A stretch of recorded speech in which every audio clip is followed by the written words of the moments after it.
Bueno, pues hoy estamos aquí con mi amigo Juan Pedro, con el que ya tenía ganas de hacer un vídeo, y queremos hablar de un libro con el que yo tengo un vínculo muy especial, que es La montaña mágica.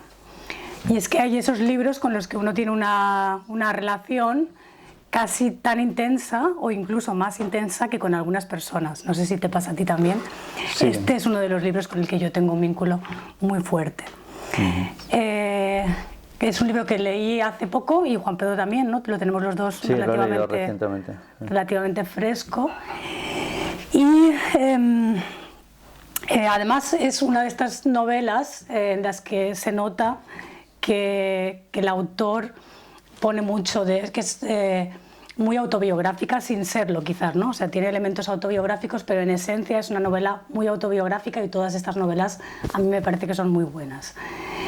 Thomas Mann, vamos a decir un poco algo de Thomas Mann. Thomas Mann nació en el 6 de junio de 1875 en una familia de comerciantes, que venía siendo un negocio familiar que terminó con ellos porque ninguno de los hermanos se ocupó del negocio, porque por primera vez, digamos, aparecieron en la familia dos poetas, ¿no? Heinrich Mann y Thomas Mann.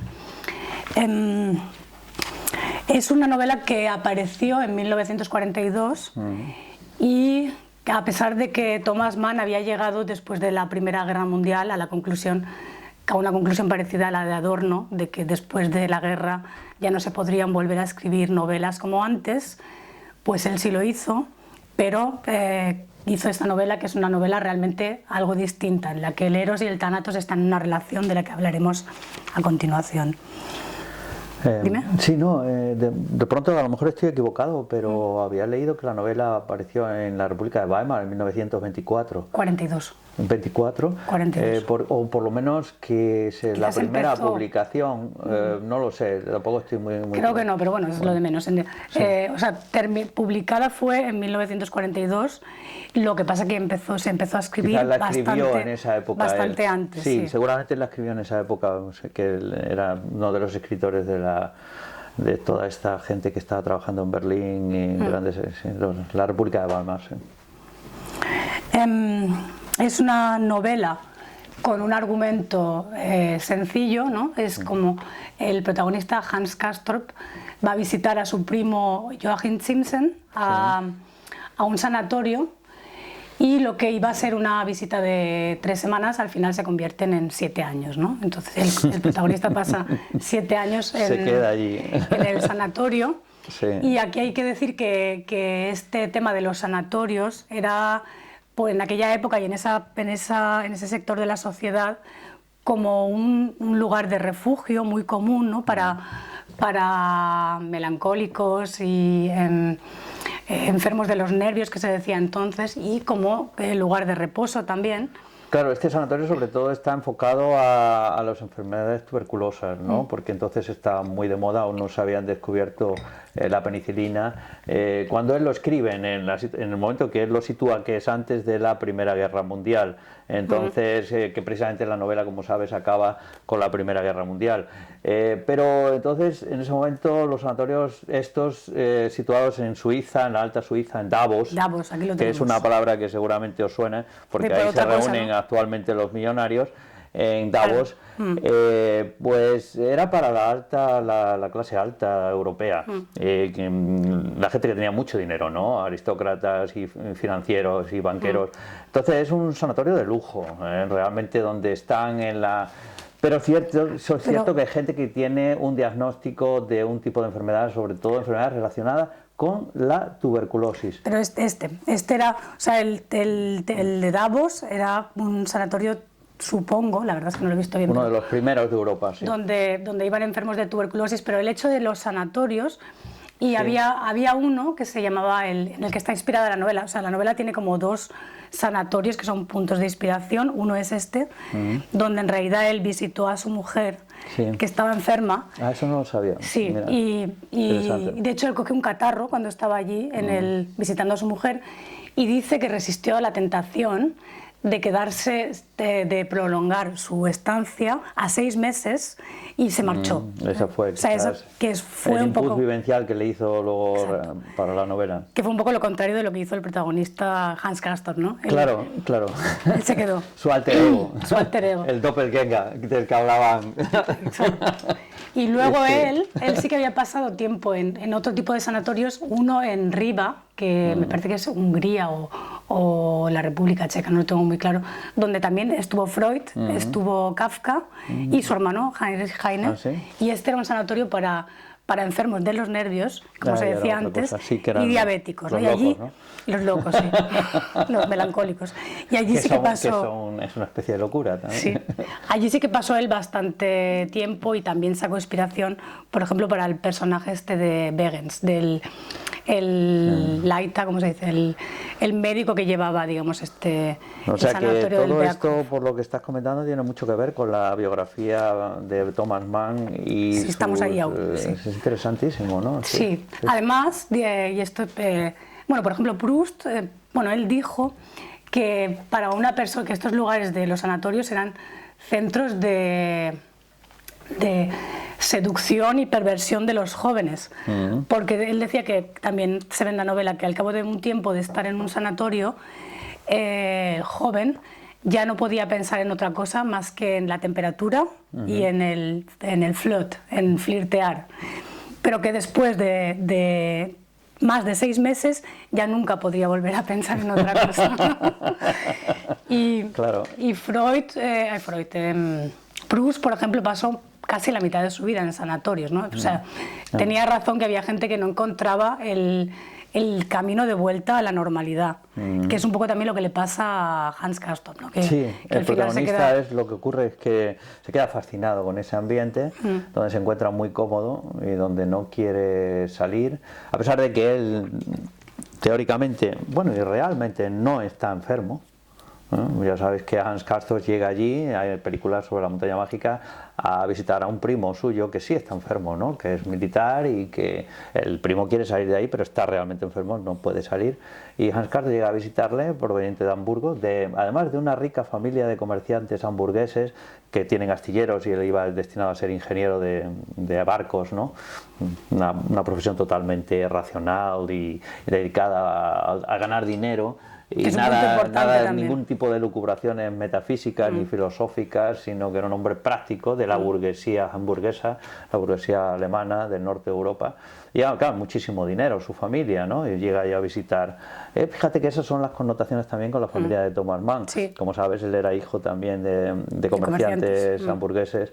Que es el llano, que es la costa, que es todo lo contrario de la montaña, donde está situado el sanatorio de Davos, ¿no? En las altas montañas suizas, donde el aire se supone que es más puro y mucho mejor para los pulmones de los enfermos.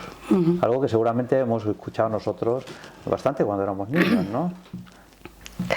En sanatorios no hemos estado la mayoría de nosotros, ¿no? Pero bueno, la verdad, mi padre no me importaría pasar a mí una temporada en uno de estos. A ver, Thomas Mann, siguiendo un poco con la biografía, tenía un estilo de escritura bastante irónico y le gustaba retratar a personajes que aquí en Alemania se llaman Außenseiter. ¿Cómo se diría? Tú que eres germanista, marginados. Yo diría los marginados es lo que llaman aquí en Alemania los Außenseiter, los que se ponen fuera del lugar del que les corresponde, se supone, ¿no? Los que se marginan, ¿no? Se ponen aparte. Y bueno, perdón. Eso, y tiene varios relatos cortos donde retrata gente de la que a él le gustaba escribir, que eran gente sin energía, sin muchas ganas de vivir, fácilmente seducidos por el amor y por la muerte, que es otro de los temas del que hablaremos ahora. Y él mismo dice que él tendía también a las depresiones, pero graves, Thomas Mann, sí. Y que incluso con planes concretos y realistas de quitarse la vida, ¿no? O sea, él probablemente por eso pasó tiempo en sanatorios para enfermos de los nervios. Bueno, son depresiones profundas, sí, claro, que puede llegar a Eso sería entonces verdad, lo que decía Aristóteles, ¿no? Que todos los genios han tenido algo depresivos. Eso pensábamos Irene y yo, ¿no? Lo dijisteis el otro día en el vídeo, lo escuché. A ver, y un poco hasta aquí igual la biografía, igual van saliendo elementos, pero nos queremos centrar en la novela. Y Thomas Mann definió la novela La montaña mágica como lo que en Alemania se llama un Bildungsroman, ¿no? Que también conocerás.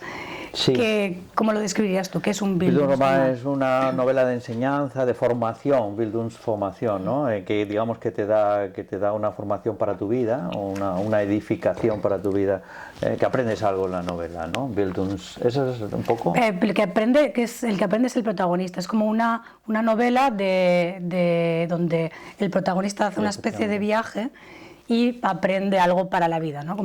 Como pues la Odisea o Siddhartha o todas estas novelas son Bildungsromane. Y lo que él decía que él consideraba que esta novela era un Bildungsroman a pesar de que aparentemente no pasa nada, ¿no? En la novela el argumento es eso, lo visita a su primo y no se puede marchar y se acaba marchando al cabo de 7 años, pero donde suceden cosas de las que ahora hablaremos no es tanto en la geografía o en externas, sino en la mente del protagonista, ¿no? Ahí sí que hay un proceso de aprendizaje, sí, cuanto menos, no se puede decir. De cambio, sí. Efectivamente, sobre todo que hay dos figuras ahí que a mí me interesan mucho, una que influye mucho en Hans Castorp, que es Settembrini y Nafta, pero sobre todo Settembrini. Claro, estos serían dos de los mentores, los ¿no? mentores, dos mentores que se pelean por él, por decirlo así, por ganarse su alma, un poco por ganarse su... son de teorías contrarias, pero luego hablaremos de esto, ¿no? Sí, sobre el mundo. En estos dos vamos a profundizar también. Sí. Entonces, Bildungsroman por una parte y Zeitroman también por otra parte. Zeit en diferentes sentidos. Sí. Por una parte, Zeitroman es, ¿cómo se diría? Como una novela del tiempo. Lo que habla mucho del tiempo, Thomas Mann, en toda la novela, y hace muchos juegos con el tiempo. Hay connotaciones muy interesantes, muy budistas ahí, en el sentido de que no, lo único que existe es el presente, porque él hace saltos temporales en la novela muy curiosos, ¿no? Y en el fondo son 7 años los que pasa Hans Castorp en este sanatorio, pero a veces él dice que tiene la sensación de que el tiempo se ha congelado o que no pasa. Eso es una de las cosas que más le gustan de estar en este sanatorio. A Hans Castorp, dices ahora, hablas del protagonista. El tiempo no pasa, es decir, no transcurre. Se transforma, ¿no? Más que no pasa. Y en otras ocasiones el tiempo va muy rápido. Que entonces hay momentos en que el tiempo se precipita, pero hay otros momentos en que no hay tiempo. Como la vida, ¿no? Misma. Entonces hay cosas ahí buenas como hacer con la novela también. Claro, ese es a la hora de, él decía que era un Zeitroman en el sentido de tiempo, como lo estabas explicando ahora, ¿no? Del tiempo cronológico y también del tiempo en el sentido de la época, ¿no? De cómo estaba, él dice que en esa novela describe el estado del seelischer Zustand, ¿no? El estado del alma, de alguna manera, de la humanidad a principios del siglo XX. En ese sentido es como... Sí, es cierto. Y luego está el tema del tiempo cronológico, que pues es lo primero que pierde Hans Castorp cuando llega a la montaña mágica. Claro. Inmediatamente empieza a sentir una especie de adormecimiento, que no sabe si atribuírselo al paisaje monótono, a los ritmos, al aire que decías antes. Se lo dan todo hecho. También. Y no tiene responsabilidades. Hay unas cosas interesantes porque, claro, una de las cosas que le quiere convencer Settembrini es que vuelva otra vez a Hamburgo, que no está enfermo. ¿Qué coño hace aquí? En ese morboso codearse con la muerte y también con el placer y con el amor, porque cuidado que está al lado, ¿no? Claro. Pero dice, vuelve a trabajar, tú eres un hombre que tienes que hacer algo por la humanidad, ¿no? Claro. Le dice Settembrini que cree en la humanidad y en la razón y en el progreso, y le dice, vuelve porque a construir barcos, ¿no? A ganar dinero, es decir, haz algo y no te quedes aquí pasivamente, digamos, mirando el paisaje. ¿Te acuerdas cómo los envolvían en estas Sí. mantas en el invierno que los sacaban al balcón para que respiraran aire puro, ¿no? Pero envueltos completamente como si fueran unas momias. Sí, porque tenían una forma de envolverse con las mantas que solamente quedaba nada más que un poquito de la cara por el frío que hacía y así podían salir al balcón. Y son como momias que estaban tumbadas en hamacas, así todos, mirando hacia el valle. Esto lo cuenta, ¿te acuerdas? Muy interesante. Sí. Además, lo que has dicho me parece un momento clave de la novela, que el momento en el que Settembrini, digamos que le advierte del peligro de la influencia de la montaña mágica sobre él, ¿no? Que va a tener, que al final se convierte en una realidad, ¿no? Sí, sí.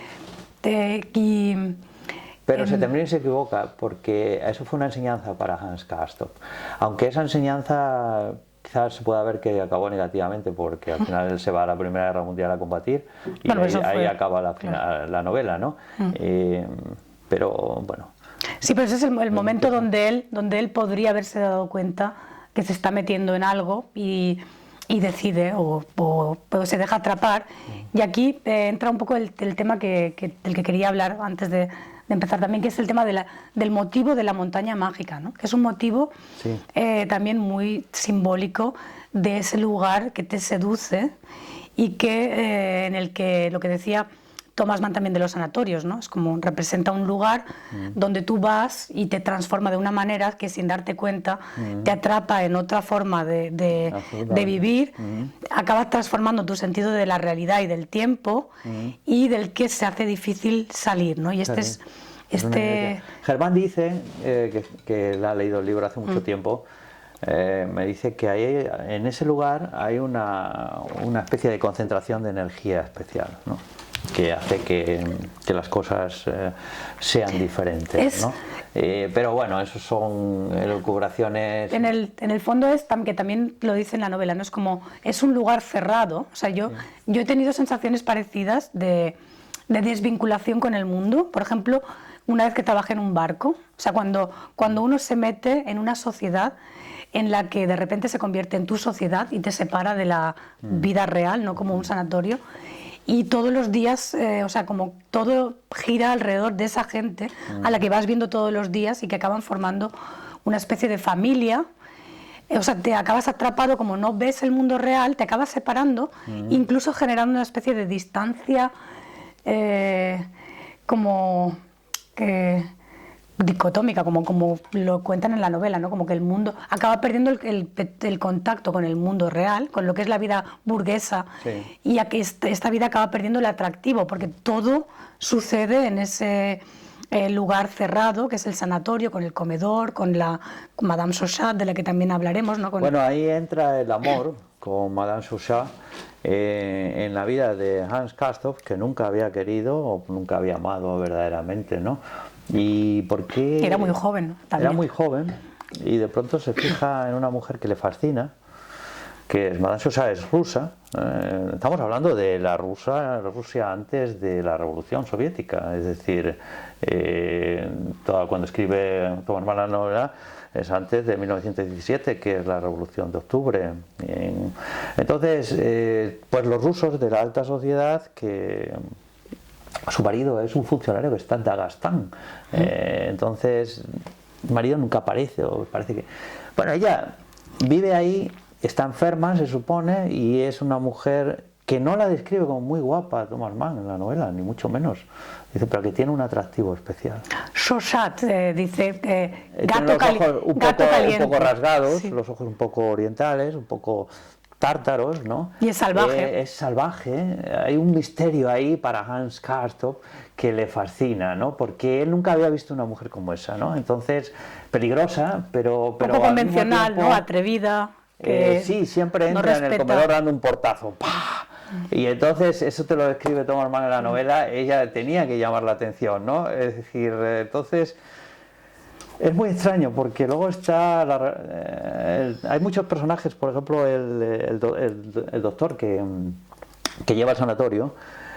Cuando una vez Hans Castorp entra en su despacho, en sus habitaciones privadas, ¿no? el doctor Behrens, el Hofrat Behrens, que le enseña... Y ahí hay un cuadro de Madame Chauchat que ve Hans Castorp.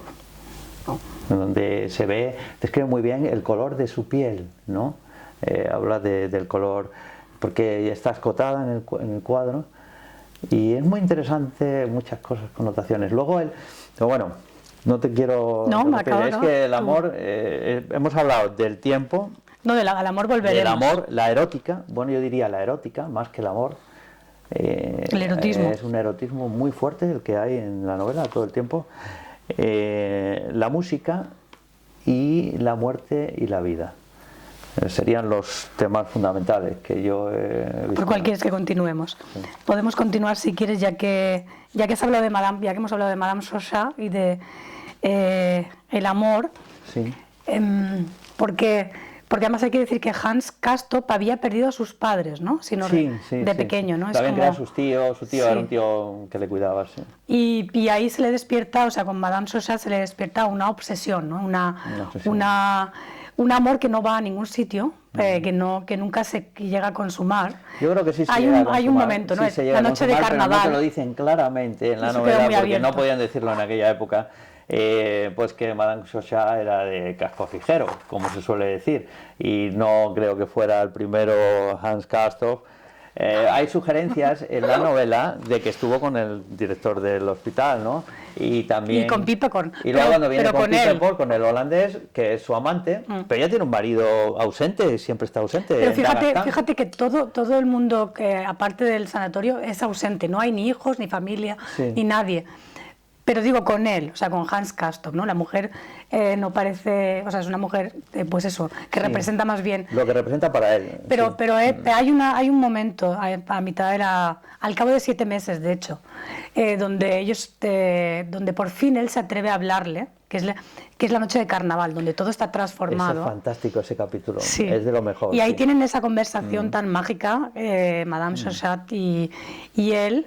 Y al día siguiente ella se marcha. Y ahí queda un poco abierto, que se supone que pasa algo. Pero esa noche pasa algo. Que pasa algo esa noche entre ellos. Pero eso es todo, ¿no? Luego ya podemos continuar. Pero ya que hablamos del amor, y igual ahora quiero meter un tema. O sea, ahí está creo que has hablado de él también, está el doctor Krokowski. Krokowski es una figura curiosa. Que es el psicoanalista. Es como, en el sanatorio siempre hay esta visita de los médicos, y no sé si una vez a la semana o siempre está el doctor Behrens, que es el médico, y luego está el doctor Krokowski, que es el psicoanalista, ¿no? También es médico, pero además parece ser que tiene sus pinitos psicoanalistas, de psiquiatra, puesto que entonces todavía la profesión no estaba, digamos, estandarizada. Bueno, hacía poco que se habían dado las teorías de Freud, y seguramente Thomas Mann las leyó, y el doctor Krokowski es el representante un poco de ese mundo freudiano, que de hecho él da conferencias a los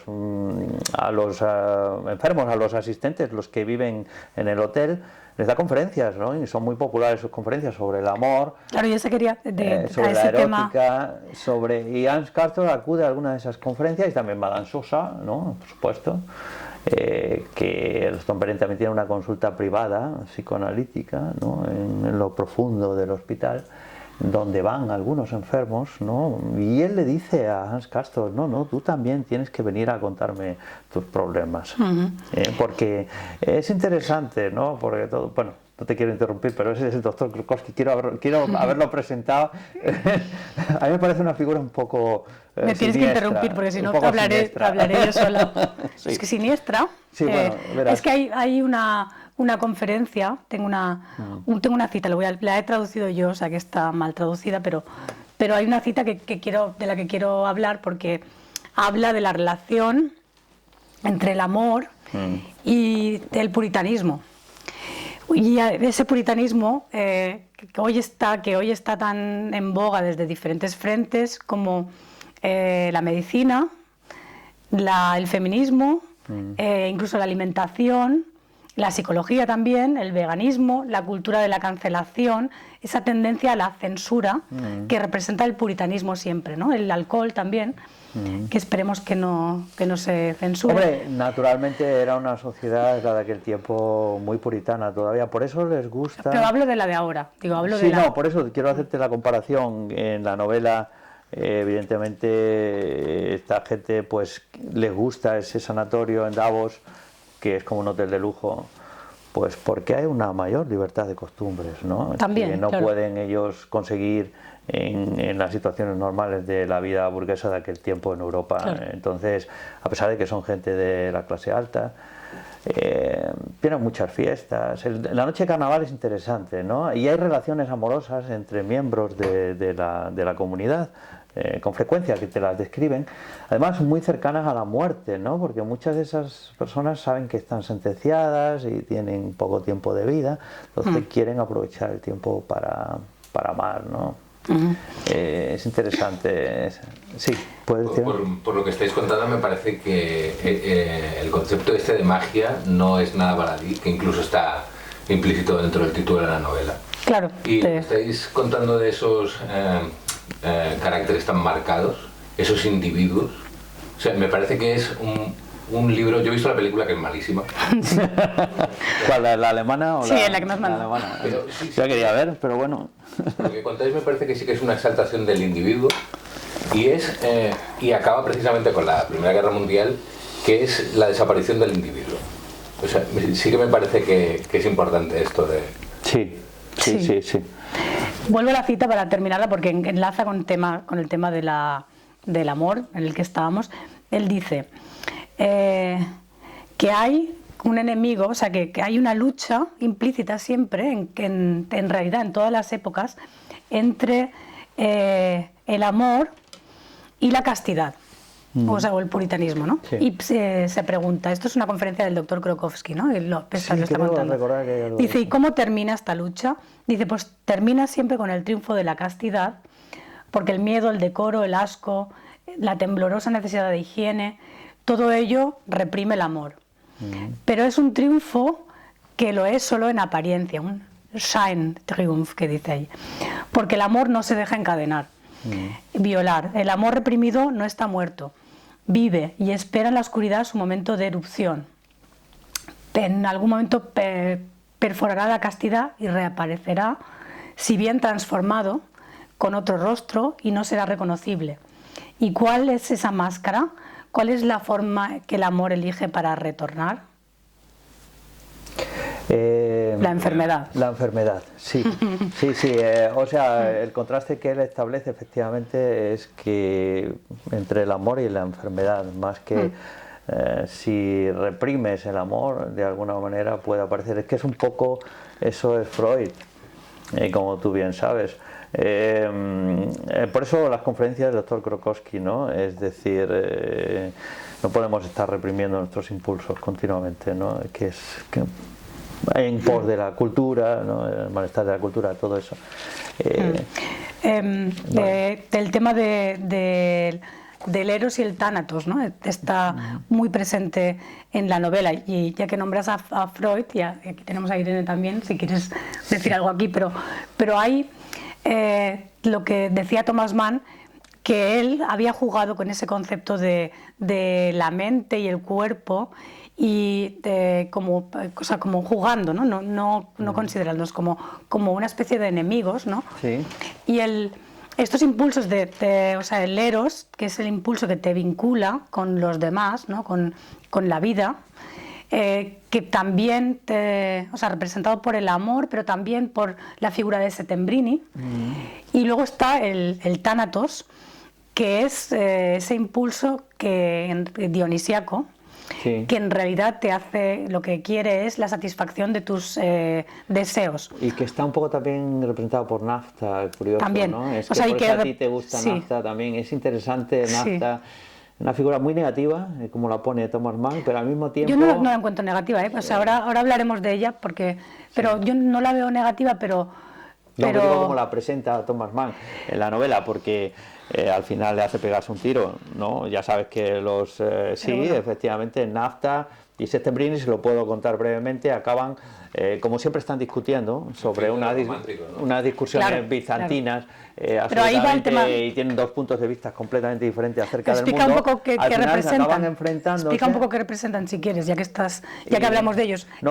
Settembrini representa los valores de la Ilustración, ¿no? De la Revolución Francesa. Bueno, podemos pensar del progreso, del positivismo. Sí, del positivismo. Y Nafta, que es una figura un poco más ambigua, que con una tendencia, o sea, en el libro, y he aprendido esa palabra hoy, Rabalistic, que no la había oído nunca. Rabalistic. Rabalistic. ¿La conoces? No. Que, o sea, como es la tendencia de algunas personas a buscar siempre como lo que falla como a llevar la contraria, vamos a decir. ¿Sí? Es como, y al Nafta, yo creo que esto es más una atribución de los críticos de la novela que de Thomas Mann, que en realidad lo que hacía Thomas Mann siempre es presentar figuras ambivalentes y diferentes personajes, y no llegando nunca, digamos, a una síntesis, sino dejándolo todo un poco en el aire. Y Nafta, yo no la veo como una figura, no veo que él la presente tanto como una figura negativa, pero claro, como el Settembrini representa el humanismo, todos estos valores que todavía hoy también estaba muy vigente. Y ahora también, ¿no? Sí, ahora también. Es siempre la parte positivista de la vida, y Nafta es como no hay que hacer nada, siempre le llevaba a la contraria, ¿no? Pero no es llevarle la contraria por llevarle la contraria, es que él tenía la tendencia, era un personaje romántico en realidad, de ver... No, Settembrini también es romántico desde mi punto de vista, pero es un romántico diferente. Claro, claro, por supuesto que Thomas Mann ahí trata de presentar a los dos polos opuestos, ¿no? Que estaban en aquel momento en su tiempo luchando por el pensamiento o por una concepción del mundo en aquella Europa convulsa que se preparaba para la Primera Guerra Mundial. Entonces, curiosamente, Nafta no puede pintarlo con tintes más negativos. Primero, que es judío. Segundo, que lo han educado los jesuitas, porque se convirtió a los jesuitas. Pero fíjate, es un fanático religioso. Juan Pedro. Que está siempre absolutamente... Sí, pero dice cosas extraordinarias. Y a veces, incluso durante la novela, Thomas Mann hace que a veces ellos discuten tanto que al final acaban por llevarse la contraria adoptando los puntos de vista del contrario. Claro. Es algo, al final acaban tan enfadados que se tienen que retar al duelo, que es cuando le da la gran lección Settembrini a Nafta, discrepo con eso, haberle matado, tiene un duelo a pistola y le toca a él primero a Settembrini disparar, y en vez de dispararle, dispara el tiro al suelo. Ya se expone a que le mate Nafta, si quisiera, le toca a Ana, y entonces Nafta, en vez de disparar a Settembrini, que lo odiaba, en ese momento, ¡pah!, se pega un tiro en la cabeza. Se está viendo la barriga si te levantas. También es simbólico porque cada uno representa un movimiento. Claro, al final, claro. La razón, ¿no? Claro, exactamente. Se pega un tiro en la cabeza. Que yo no creo que le da una lección Settembrini. Es creo es una lectura, pero mi lectura es distinta. Es como Nafta se toma el duelo en serio, y antes de los problemas, digamos que se lidiaban más así a nivel individual, ¿no? Y se tomaban en serio, ¿no?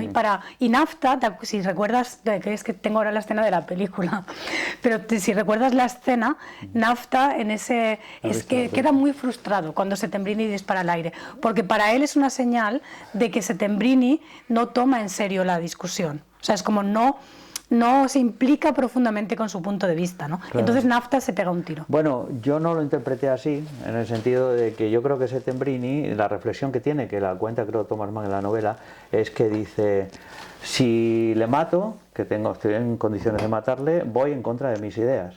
Entonces, para demostrarle que para mí son más importantes mis ideas que la propia muerte, un poco en el estilo de Sócrates, que se toma la cicuta, pues no le voy a matar. Pero hay es decir, aunque estoy en una situación de peligro, que me ha tocado a mí primero disparar, me expongo a que el otro me mate, demostrándole que yo no quiero matar a nadie, o sea, algo así. Los dos son consecuentes con lo que tienen. Yo creo que los dos, efectivamente. Pero al final... Los dos son muy consecuentes, lo que pasa es que tienen posturas irreconciliables, por eso se tiene que dar la guerra al final. Es decir... Pero por Settembrini, porque al final se han terminado los duelos. Ese es también el punto. Se han Es- terminado los duelos, la ya han época de los empezado duelos ha las pasado. guerras. Sí, han empezado las guerras. Ha cambiado el duelo por la guerra. La tecnología ha vencido, sí. Y además, y el lidiar, el que la causa individual se acaba convirtiendo en una causa humana, ¿no? De la humanidad, colectiva. Y una de las bueno, a eso me refería yo con la desaparición del mundo mágico y del individuo. Sí. Empieza eso, ese horror. Claro. El horror de la razón. Claro, y además siempre se puede vender como se puede hacer la lectura de que de que triunfa el humanismo, ¿no? Pero claro, no se pueden, y es el mensaje de la novela, no se puede ver la vida como, y eso es un poco de lo que peca Settembrini, de una manera tan naif, porque Thomas Mann tiene un libro que se llama Bekenntnisse eines apolitischen Autors, no sé si te suena. No lo conozco. Sí, desde luego Settembrini es muy naif, claro, es entonces muy ingenuo. El Nafta lo que le cuestiona es, bueno, tu progreso, pero ¿a dónde quieres progresar, ¿no? ¿Dónde va todo este progreso?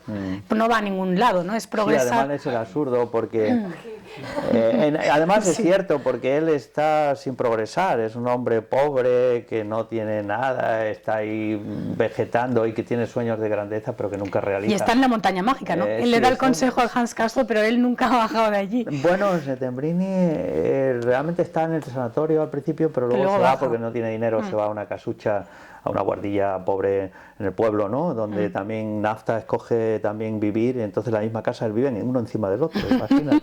Sara es increíble. Sí, bueno. Y que se llaman a matar. Vive arriba. Que Settembrini, creo, Settembrini ¿no? arriba y abajo Nafta con un pedazo, tiene más dinero, porque claro, entonces tiene un buen salón, bien decorado, con cosas muy oscuras y muy así muy lujo barroco, ¿no? Jesuítico casi, ¿no? Pero, perdón, quizás tengo una serie de prejuicios contra Nafta y tú sabes por qué, ¿no? Si te hablo de mi biografía, ¿no? Porque a mí me educaron los jesuitas en un internado 8 años. Eso sí que entonces te conozco el tema y quizás ahí tengo una relación personal con ese personaje, claro. Que es que los personajes son como las personas, a veces tienes relaciones personales con ellos, ¿no? Claro. De amor y odio, es interesante. Claro. Sí, de hecho al final lo que no sé si te acuerdas, hay un pasaje de la novela que es muy potente, que es cuando él se pierde. Hans Castorp se pierde en la nieve, que te está como 3 días alucinando. Quería traer precisamente quería hablarte de ese pasaje, porque para mí creo que es el clímax de la novela, es el punto culminante de la novela, el pasaje en el que, y de los que más me gustaron. Pero habla tú primero y luego yo tengo aquí unas notas, sí. No, lo que iba a decir es que en ese pasaje, o sea, no son 3 días, son unas horas creo, pero bueno, él vuelve a perder la noción del tiempo, ¿no? Porque se pierde en la nieve, pierde todos los puntos de referencia y se empieza a narrar como una especie de sueño en la que ya no sabe si va a sobrevivir porque está nevando, hace frío, no sabe hacia dónde ir y se acaba durmiendo. Y tiene un sueño, ¿no? Tiene un sueño. Y en ese sueño hay como 2 imágenes contrapuestas. Fuertes. Bueno, él se va, digamos que está en plena crisis porque ya ha desaparecido todo su mundo a su alrededor, Madame Chauchat, nace y se prendrían muertos, está solo un poco y en una de esas crisis que él se aburre mucho, pues en pleno invierno se va... se mete por la montaña con unos esquís y empieza al campo a través. Entonces cuando le cae la tempestad en medio de la nada. Y entonces es cuando al lado de una cabaña donde se refugia un poco del frío, ahí al lado de un muro, porque está al exterior, tiene un sueño rarísimo en el que primero se ve en una bahía maravillosa al lado, en un mar del sur, donde hay gentes bellísimas, jóvenes que están pescando con barcas y mujeres y hombres como un paraíso, ¿no? En una especie de paraíso, ¿no? Y después eso, que se le saltan las lágrimas de felicidad. Y Jesús está en plena tempestad de nieve, aterido de frío, sin saber dónde está, pero de pronto ve esto, ¿no? Y luego al mismo tiempo, a veces aquí dice mit Freundlichkeit, Rücksicht, Ehrerbietung, con amistad, con todo, o sea, digamos el paraíso, la utopía, ¿no? Y detrás de esta gente había un bosque donde se ve a 2 brujas que se están comiendo un niño. Zerreißen und fressen wie flackende Feuer ein kleines Kind. Suena fatal. Entonces, o sea, las dos cosas Sí. una al lado de la otra. El primero ve el paisaje maravilloso y después ve el horror detrás. Se despierta de estos sueños y reconoce que de pronto se le vienen varias iluminaciones al cerebro, ¿no? Y él entonces vuelve con los esquís y no sabe dónde está, pero una intuición maravillosa le hace percibir el pueblo al fondo del valle y el tío llega destrozado, pero consigue salvar la vida. Y esa experiencia le marca para siempre. Y aquí además... ¿Qué es lo que él descubre? ¿Quieres decir algo o quieres que lo diga yo? No, dilo tú. No, digo que aquí también está esta ambivalencia de Nafta y Settembrini, ¿no? Es como, y esto es lo que decía Thomas Mann, de que era imposible concebir la vida como solo unilateral, ¿no? Como el humanismo naif pretende ver solo el positivismo, la parte racional, expulsar, digamos, ese lado oscuro de la naturaleza humana, y ahí se produce esa especie de, no síntesis, sino de soportar la ambivalencia, ¿no? Es que existen las dos partes, y de hecho Hans Castorp, y esta es la frustración de Settembrini, nunca le da prioridad a Settembrini, que es el que se ha erigido como su mentor. O sea, Nafta, nunca le da, ¿no? Nafta es más un conversador que le lleva la contraria, digamos, a Settembrini, pero la frustración de Settembrini es que realmente Hans Castorp está abierto a todo tipo de influencias. Sí. No solo a estos dos, sino que incluso luego cuando aparece este tercer personaje, Pipe Korn, ahí toda su atención... Pipe Korn, que es un personaje que ni siquiera sabe hablar prácticamente, ¿no? Y no habla, no tiene que hablar. Tiene una humanidad tan exuberante que él fascina a todo el mundo a su alrededor, incluida a Madame Sosa, que le adora, ¿no? Pero es curioso porque, claro, Hans Castorp te podía estar muy decepcionado cuando ve volver a Madame Sosa con un amante, ¿no? Que ha encontrado por ahí, y sin embargo lo acepta. Que es el Pipe Castorp, el holandés errante, que no habla mucho y no tiene conceptos filosóficos, y de ni hecho es un gran orador, habla muy raro, pero que enseguida arrastra a los demás a su alrededor y los fascina. Él siempre tiene a su alrededor una corte de gente. La gran borrachera que se dan en el sanatorio, dirigida por él como maestro de ceremonia, eso es épico. No, una borrachera brutal, que el tipo consigue entusiasmar a todo el mundo, llevarles un espíritu de alegría y de vida. Entre todos eso, increíble, ¿no? Y no necesitaba grandes discursos. No, le llamaban la personalidad. La personalidad. Porque arrastraba con su fisicidad y dejaba en ridículo un poco o en la sombra esta discusión, que es palabrería pura de tesis, antítesis y vuelta a tesis, y llega esta persona que ni siquiera, que todos sus discursos son entrecortados. Ese es el vitalismo alemán. Un poco, ya sabes, la anécdota esta de Fausto, ¿no? De Goethe, en la cual, creo que la he contado alguna vez, en la cual se encuentra en el estudio de Fausto, no está Fausto porque ha salido, y el que se encuentra en el estudio es Mefistófeles, ¿no? Porque vestido un hombre elegante, el diablo, pues, y sabio y tal, que venía a conversar con Fausto, a convencerle de que vendiera el alma, ¿no? Pero estaba solo en ese momento Mefistófeles, y entra un estudiante de estos que andaban entonces por Alemania, que querían aprender de los sabios, aquellos estudiantes errantes, y que se encuentra con Mefistófeles y cree que es Fausto, naturalmente, pues lo ve allí en el estudio, y le dice: quiero aprender de ti, quiero ser tu alumno, quiero convertirme en un sabio como tú, enséñame. Y entonces cuando le dice Mefistófeles: Grau, mein Freund, sind alle Theorien, doch Grund des Lebens goldener Baum. Que quiere decir: gris, amigo mío, son todas las teorías, pero verde el dorado árbol de la vida. Y ese es Pipe Korn. Y ese es Pipe Korn. Es increíble. ¿Puedo hacer una pausa? ¿Sí? ¿Una pausa? Una pausa. Pausa. Hacemos, Venga, pues no, pausa. si no, ponte tú aquí. Hasta Mientras aquí. tanto.